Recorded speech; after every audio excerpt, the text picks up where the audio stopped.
We didn't get together this morning because of this this COVID-19. I'm not sure if you've heard about it.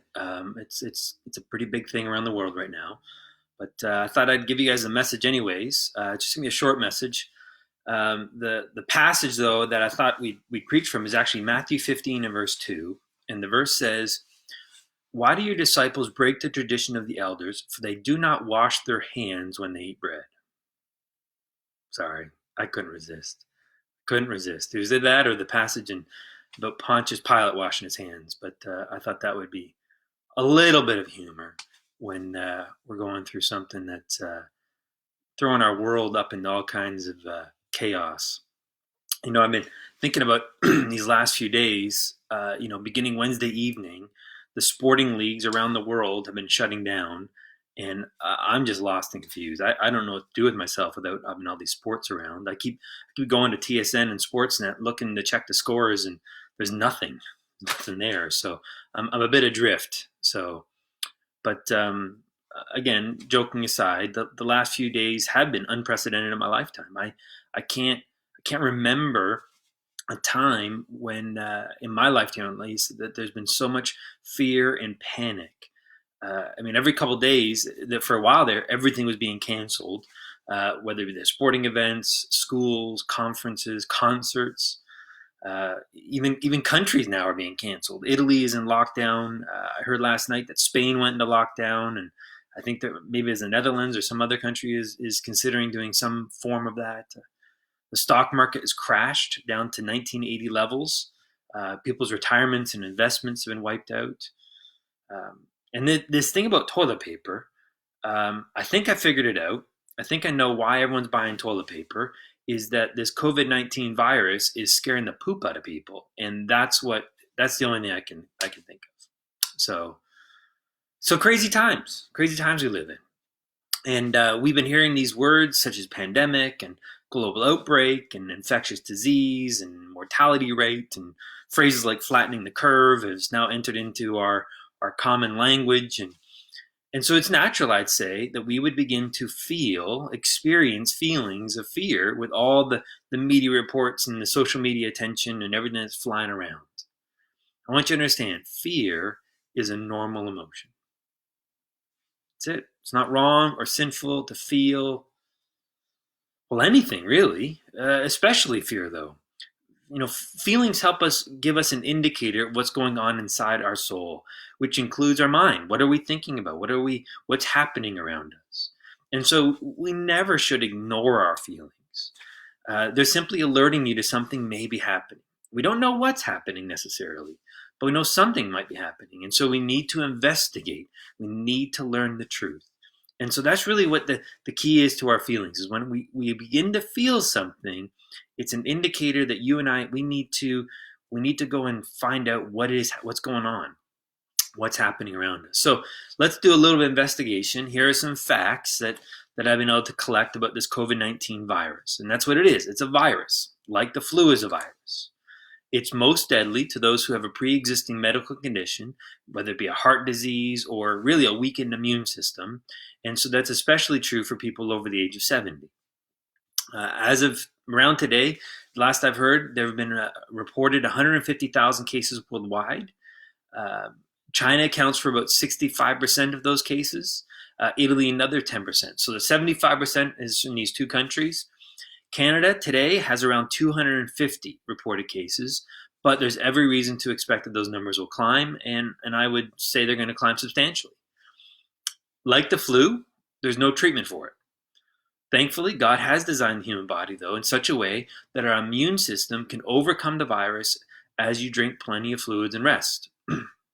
About 99% of those who contract the virus will be fine, meaning that they will have a full recovery, complete recovery. Many people actually will experience only mild symptoms, and everything should be fine within a week or so. That doesn't mean, though, that we become careless and foolish. We want to be smart, and we want to avoid getting sick. No one enjoys being sick. Who's got time for that, really, right? So no one wants to be sick. No one wants to pass that on, especially to those who are vulnerable. But more importantly, I think it's important that we don't overwhelm our health agencies. And that's this whole idea of flattening the curve. And that's really what led to us canceling this morning, was we didn't want to do something that would overwhelm the health agencies, where people who are sick are just bombarding the ER rooms and so forth because of all the panic, all the fear that's being whipped up about this COVID-19 virus, and that people would be rushing in to see their doctors when they wouldn't need to. And so if we can avoid all that and avoid people being sick, all the better, because my great fear really, or concern really, is that the people who would need the doctors, who would need the treatment, wouldn't be able to get it because they're being inundated with all these other cases. So if we can stop the spread of the virus, that's great. And that way you don't get sick, other people don't get sick. More importantly, our loved ones who are vulnerable don't get sick. And so here are some things you can do. Number one, wash your hands. I mean, over and over and over again, that's been the counsel we've gotten from the experts. Wash your hands, because that's what ends up happening is your hands get it, and then you put your hands to your face, and suddenly you contract it or you share it with someone else afterwards. So washing your hands. And you know what? Better than hand sanitizer, soap and water. That's the best way to do it. So give them a good rinse, give them a good wash. If you do feel sick or begin to wonder if you've got symptoms, I would suggest you don't go to the emergency room right away. The best thing to do here in Ontario, at least, call Telehealth Ontario. If you're not in Ontario, call some health agency, and they're going to help you with the next steps, what you need to do. But the first thing isn't immediately go into the ER room. That's probably not the case unless you have another emergency. If your arm fell off, that would be emergency. So go then. But if you're just coughing, you got a fever, then call Telehealth Ontario. Let them know what your symptoms are, and they'll look after you. And if you're sick, if you're sick, stay home in bed. We don't need you to be a hero. So in this case, not sharing is caring. So that's just some simple things that we can do, and that will begin to slow the spread of this COVID-19. But it's gonna be around, and it's gonna be flu and cold and COVID-19 season. But hopefully, it won't be spreading as rapidly as what's been happening here. But I do want to kind of wonder, what if? What if? And I don't believe for a minute that this global pandemic is going to wipe out, half the population. But what if there was another one? What if another virus came along that has a 30% mortality rate, or even higher, maybe like a 50% mortality rate, like the Black Death had, when it wiped out the half of the population of Europe in a few years' time? What would be our response then? And the answers would be the same. We need to investigate, and we need to discover and remember what's true. See, our enemy, the devil, he traffics in fear and confusion. What that means is he's always looking to sow seeds of fear and confusion, knowing that it might cause us to get our eyes off of Jesus. Think about Peter. Remember when he stepped out of the boat and he was walking on water? I mean, how cool is that, by the way, right? He's there, he's walking on water in the midst of the storm, and his eyes were just focused on Jesus. But then it occurred to him, I'm walking on water. I shouldn't be able to walk on water. What's going on? What's happening? And the moment he took his eyes off of Jesus and he was onto the waves and onto the storm around him, he began to get afraid. He began to fear and panic because he was sinking into the water. What he forgot was Jesus was there to keep him safe. And that's the greatest truth that you and I need to remember. Jesus is here to keep us safe. The Apostle Paul writes to the church in Thessalonica in 1 Thessalonians 4:13. He says, "We do not want you to be uninformed, brethren, about those who are asleep, those who have passed away, so that you will not grieve as do the rest who have no hope." You see, I would say this, that I don't think we need to be afraid like the rest of the world is afraid because they have no hope. You and I, we have hope. We've got something so much greater than any virus or any catastrophe that this world could throw at us. See, what Paul is telling us is check our facts. Find out the whole truth. not just what the enemy wants you to see, because we're not like the world who have no hope. We have something that's much better that we get to offer the world. As believers, we have hope in Jesus. The writer of Hebrews in chapter 2, verses 14 and 15, he said it this way: "Therefore, since the children share in flesh and blood, he himself," speaking of Jesus, "also took part of the same." So Jesus came as a man, in flesh and blood, God in man, that through death, listen to this, through death, he, Jesus, might render powerless him who had the power of death, that is the devil, and might free those who through fear of death were subject to slavery all their lives. Isn't that a good word? That you and I don't need to be afraid of death anymore because Jesus has conquered death. And those of us who are terrified of dying and fearful of dying, Jesus says, it's okay. It's okay. Death's not the end. In fact, the reality is it's the beginning. I love how C.S. Lewis put it. It's like the introduction to the greatest story to ever be told. See, the reality is you and I, we're going to face death at some point.